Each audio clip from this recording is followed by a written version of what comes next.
Thank you, Reverend Dorar. Greetings to everyone joining us from across the country. My name is Earl Williams, and I'm chair of the United Church of Christ Media Justice Ministries Board of Directors.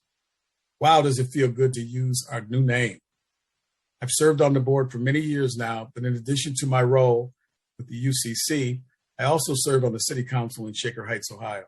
So I know a thing or two about bringing broadband to everyone in the community through local government, and this is why it brings me such great pleasure to introduce Francella Ochillo.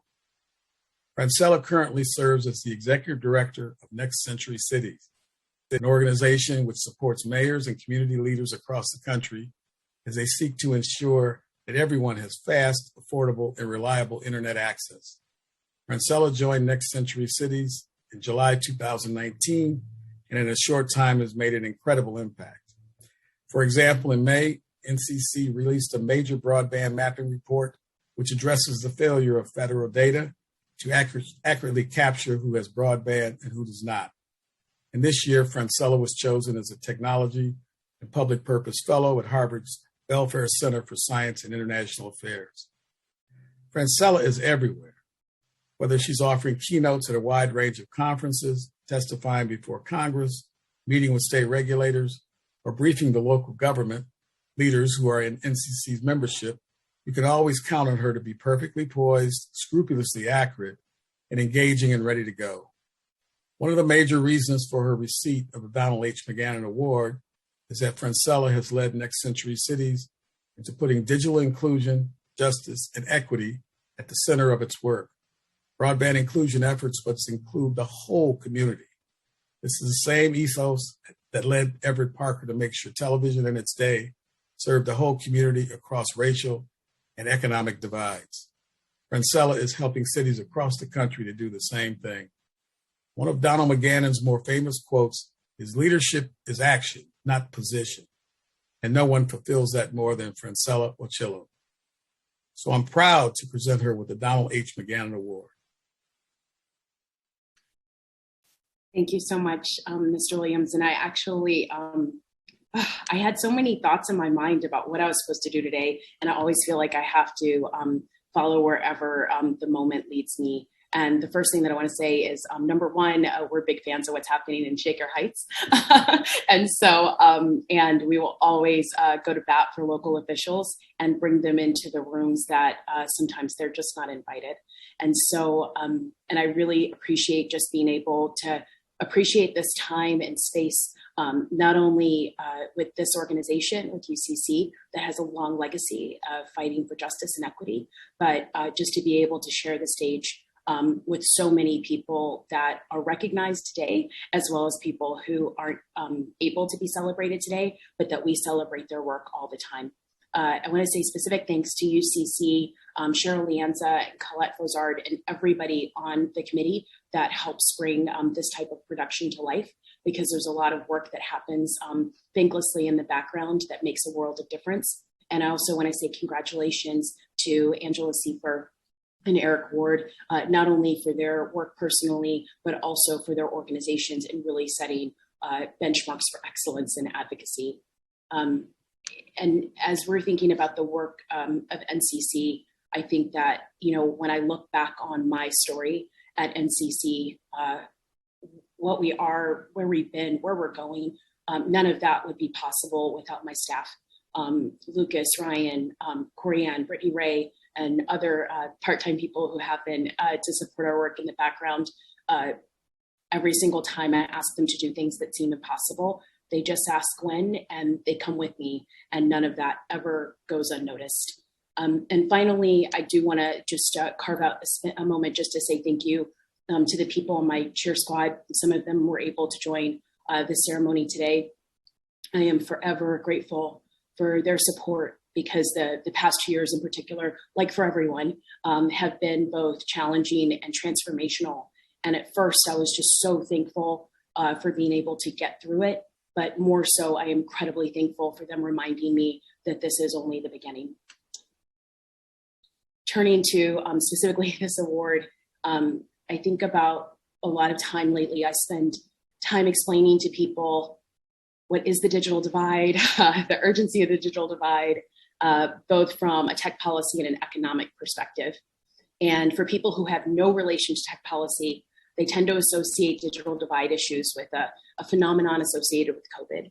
It's this thing they saw in parking lots. They read it in newspapers. They have no personal relationship with it. Very often they'll ask me, well, why can't we just solve this problem with government funding and holistically see this as someone else's fight? And in my view, it means that in those moments, we can either shrink and concede space that this isn't urgent, or we can decide how we want to be recorded in history. And I will always choose the latter. I think a lot about how are we going to be the generation that delivers on the promise that all people are valued and welcomed and should have the ability to contribute to a digital society. Otherwise, we are simply elevating systems and constructs that never believed in that promise. To illustrate, I just want to share 3 quick points, really thinking about the story of now, how I fit into that story, and the story of us. And when I think about the story of now, a lot of the times, even when we're trying to explain this work, even though it's a really exciting time to work on tech and tech policy issues, and my work specifically focuses on broadband access, increasing adoption, and also making sure that digital equity is a central tenet of universal access strategies. I think that my most important work is really trying to help people understand how access and adoption are related to digital citizenship. And that's a larger concept that goes beyond being able to just get people online, but really talking about, are we enabling them to benefit from those connections and to actually be positioned to contribute to a digital ecosystem? The statistics about who is being left behind, who is being cut out of those opportunities are telling.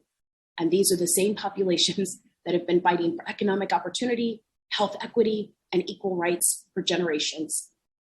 How do I fit into that story? Just as a personal note, I think sometimes just to make this human for people, very often when I walk into a room or I give a speech, inevitably in the recap, people will describe it as, it doesn't matter what I actually said out loud. They'll describe it as, Francella is a great advocate for people of color. Sometimes I'll even recently, 2 weeks ago, I was in a meeting. They asked for perspectives from marginalized communities. And in a really awkward, tense silence, everyone on camera froze and they just turned to me. And they were hoping that I would interject in the awkward silence. And I remind people that, that is not unique to me. There are a lot of my colleagues of various shades who share that experience, who have that same testimony. And I say to you that we don't only dream in color. We have lots of extraordinary ideas to advance the human condition, not just people who look like us. And finally, I want to point out the story of us. When I think about the McGannon Award to advance McGannon's work really, to advance corporate responsibility in the media, I think about the fact that he was working on a system that didn't believe that every person deserved a platform. Media ownership was homogenous and exclusive by design. It wasn't that the system wasn't working. It was working exactly as it was designed. But we don't have to repeat that same story in tech or tech policy. Working to ensure that every single person has access to digital citizenship requires us dismantling ideas and outdated values that are embedded in our public policy. We have to be willing to confront how some of those biases manifests itself in our own organizations. And while we are demanding change from government agencies and even corporations, nonprofits, think tanks, academic institutions, we must also be willing to change. We have to be willing to make space for new people and new voices because we're in this together. We need to see old problems in new ways. We need to find a way to share the mic.